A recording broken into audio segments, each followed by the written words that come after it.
3 employés du Comité international de la Croix-Rouge CICR sont depuis le week-end dernier retenus par un groupe non identifié dans la région de Kidal, dans le nord-est du Mali, où ils étaient en mission tandis qu'un de leurs collègues a été libéré. Nous avons une équipe qui était en mission au nord de Kidal, dans la région d'Abeibara, où nous avons des opérations en soutien aux populations. L'équipe a été là depuis mercredi 13 avril dernier et le samedi, ils étaient donc en chemin retour sur Kidal lorsqu'ils ont été interceptés par quelqu'un qui est en moto et qui leur a demandé de les suivre.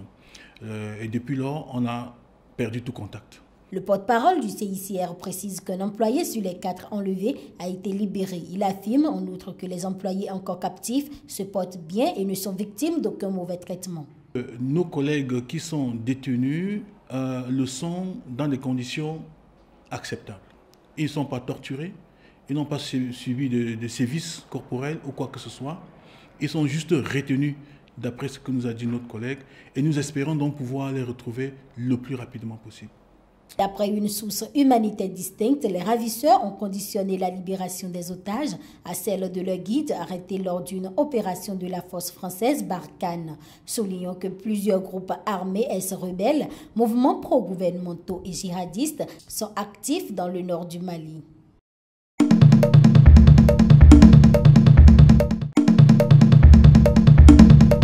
Plus de 6 tonnes d'ivoire saisies à des braconniers par les services camerounais de protection de la faune et des forêts ont été incinérées mardi en public dans Yaoundé, une première dans ce pays d'Afrique centrale. Ça fait 1000 éléphants qu'on a brûlés ici en bas. Donc, ça veut dire qu'il y a eu au moins 2000 éléphants qui sont morts. Et il faut savoir que c'est juste une petite partie infime qu'on a découvert. On ne sait pas ce qui se passe, ce qui a traversé jusqu'en Chine ou dans les autres pays. Plus de 30 000 éléphants sont tués chaque année en Afrique pour alimenter un trafic mondial d'ivoire à destination essentiellement de la Chine et de l'Asie du Sud-Est, où 1 kilo d'ivoire brut se négocie à environ 1 000 €. Aujourd'hui, nous sommes réunis pour un événement qui est d'une part salvateur et d'autre part profondément dégrisant.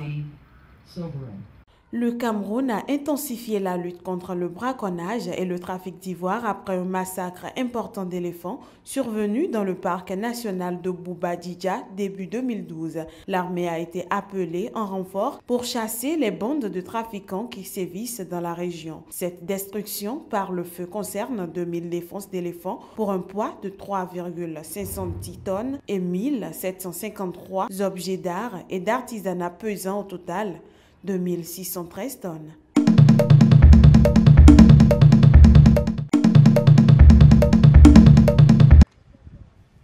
Le diagnostic est tombé il y a 1 an. Bronia a un cancer du col de l'utérus. Pour se faire soigner, elle a parcouru 300 km jusqu'à Kampala, la capitale ougandaise. C'est là, à l'hôpital Moulago, que se trouve le seul appareil de radiothérapie du pays. Ou plutôt se trouvait, car entre-temps, l'appareil s'est cassé. Après 3 semaines d'attente, la jeune femme a dû rentrer chez elle.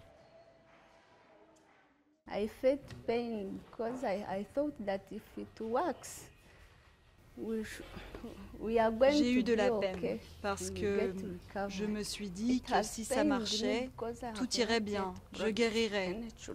Ça m'a fait de la peine parce que je n'ai pas encore d'enfant. J'ai même perdu beaucoup de poids. Je n'arrête pas de perdre du sang.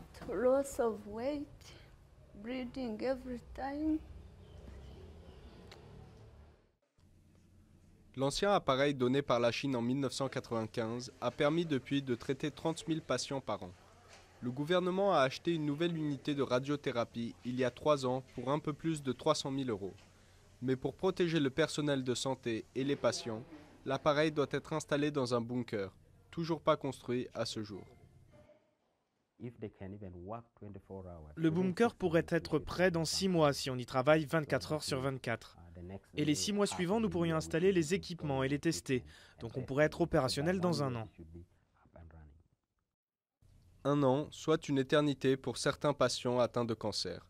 Le gouvernement a tenté de minimiser l'impact de la panne de l'ancien appareil de radiothérapie. Mais pour beaucoup, l'incident reflète en fait le manque d'investissement général de l'État dans le système de santé. C'est une question d'argent, une question de gestion, une question d'organisation.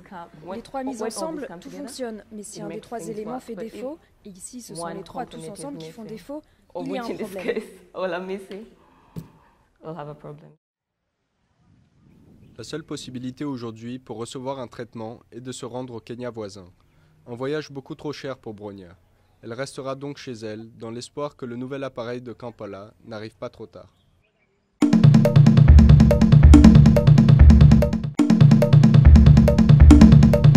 Dans le camp de réfugiés de Dar es Salaam, à 10 km du village tchadien de Bagassola, le docteur Charles Seferbe Daba, psychologue, reçoit les Nigérians ayant fui les exactions de Boko Haram dans son minuscule cabinet de santé mentale. Il y a des séquelles physiques, mais même si ce que les gens ont vu, ça peut retentir sur les séquelles physiques, ce que nous appelons la psychosomatique. Ça peut être l'anorexie, il ne mange pas, ça peut être le repli sur soi, etc. Les traumatisés qui ont fui le Nigeria par le lac Tchad pour venir se réfugier en pays voisins sont des rescapés, des personnes blessées par balles, coups de machette ou des victimes de viol, ainsi que des personnes ayant assisté au massacre de leurs proches parents. On te présente des douleurs de façon diffuse, tu ne peux même pas localiser. Il y en a qui sentent le cœur qui s'est déplacé ou qui tombe ou qui est, je ne sais pas quoi, incisé. C'est de différentes façons, mais c'est selon la structure mentale de l'homme. Le docteur Charles Seferbe Daba se fait assister par des relais nigériens qui, dans ce camp abritant environ 4000 personnes, informent les réfugiés et traduisent en anglais le Hausa, le Kanuri, le Badoma.